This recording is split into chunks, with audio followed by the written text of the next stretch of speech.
Здравствуйте, мои дорогие! Я снова рада видеть вас на своем канале. Ну что, девчоночки, сегодня новый урок. Поехали!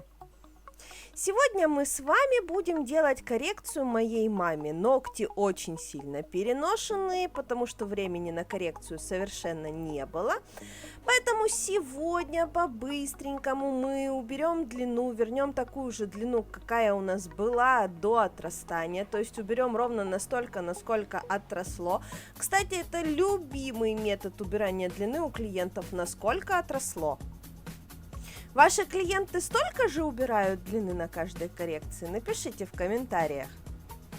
Как обычно, фрезером убрала длину, сразу же пилочкой оформляю свободный край, потому что когда у нас есть готовая форма ноготка, легче выкладывать материал, уже ориентируясь на форму.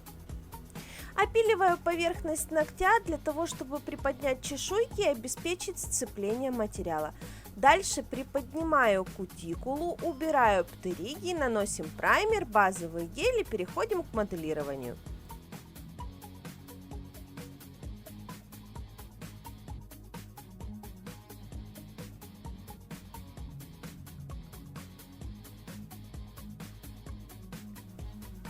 Сегодня мы с вами быстренько будем делать моделирование при помощи геля средней вязкости. В данном случае мы все равно будем пилить, но, как я уже не раз говорила, этим гелем можно выполнить моделирование без опила. Кто работает в такой технике, вот именно такая вязкость материала вам нужна. Ссылочку на все мои любимые материалы ищите в комментариях, как обычно, вернее не в комментариях, а в описаниях к ролику. Мы же тем временем быстренько выполняем мой любимый опил и переходим к моему нелюбимому маникюру. В данном случае маникюр опять же выполняете как кто умеет, у кого лучше получается, у кого хуже, у меня не получается вообще. Поэтому я никогда не показываю, как же я позорюсь в этом моменте. Ну а теперь переходим к моему любимому этапу в маникюре, во всем происходящем, к дизайну ногтей. В данном случае мы будем делать красивый рождественский дизайн. Итак, покрываем ноготочки 109 оттенком красного, он очень хорошо будет смотреться именно в этом сочетании. На пальчике под дизайн сразу же делаем омбре из бордового в темно-красный и будем рисовать астролист. В данном случае переход цвета выполняем не по всей поверхности ноготка, а как бы слегка наискосок. То есть мы делаем таким образом, чтобы у нас темно-бордовый оттенок остался в уголке нашего ногтя.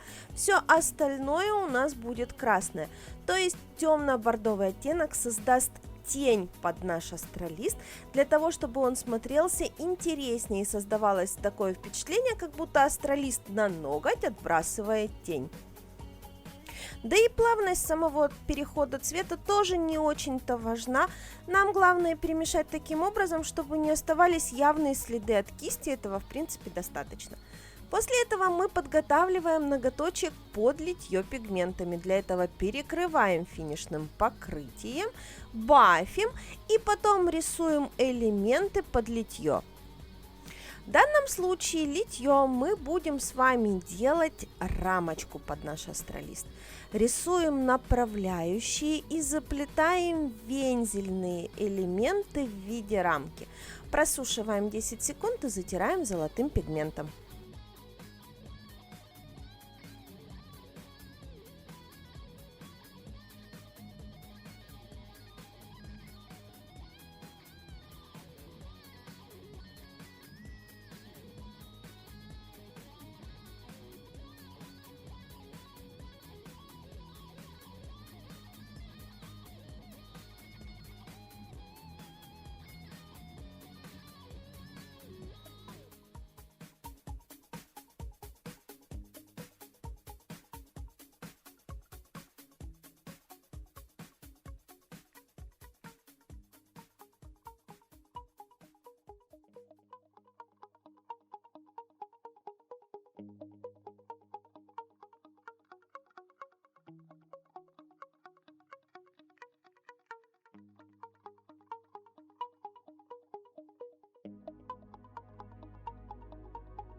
Далее переходим к рисованию самого астролиста. Обратите внимание, листики мы рисуем сразу же правильной формы. Это очень важно, потому что если вы нарисуете листики по форме не похожие на астролист, то у вас получится не астролист. У вас получится, я не знаю, дубочек или там кто там может еще получиться. В общем, что угодно, но только не то растение, которое вы хотите изобразить. Вот в данном случае форма листа безумно важна. При этом мы рисуем сразу средним зеленым оттенком. На этот средний зеленый берем светлый зеленый цвет, которым выбеляем краюшки наших листиков. И плюс берем темно-зеленый оттенок, которым затемняем центр. Все это делается по-мокрому, для того, чтобы цвета наши немножечко перемешались между собой, немножечко подтекли и сами по себе помогли нам в работе. И вот точно так же одинаково прорисовываем все 3 листочка, которые мы для себя набросали. Потом переходим к просушке. То есть после того, как готовы все наши лепестки, только тогда мы все это безобразие будем сушить.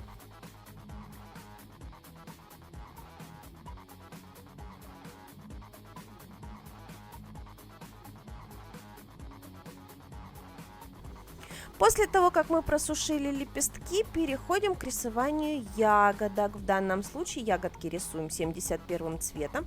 Потом к ним добавим немножечко яркого неонового оранжевого цвета и добавим белых бликов. Получатся объемные красивые ягодки.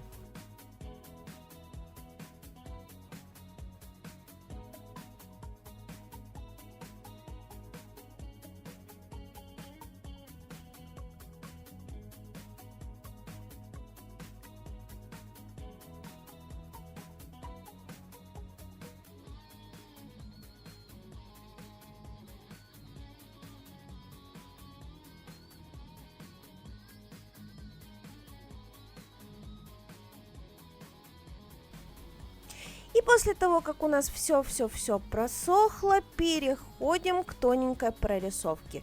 Итак, черной красочкой буквально капельно, точечно, не везде прорисовываем наше растение. Опять же, получается, что мы углубляем ту тень, которую растение отбрасывает на наш фон.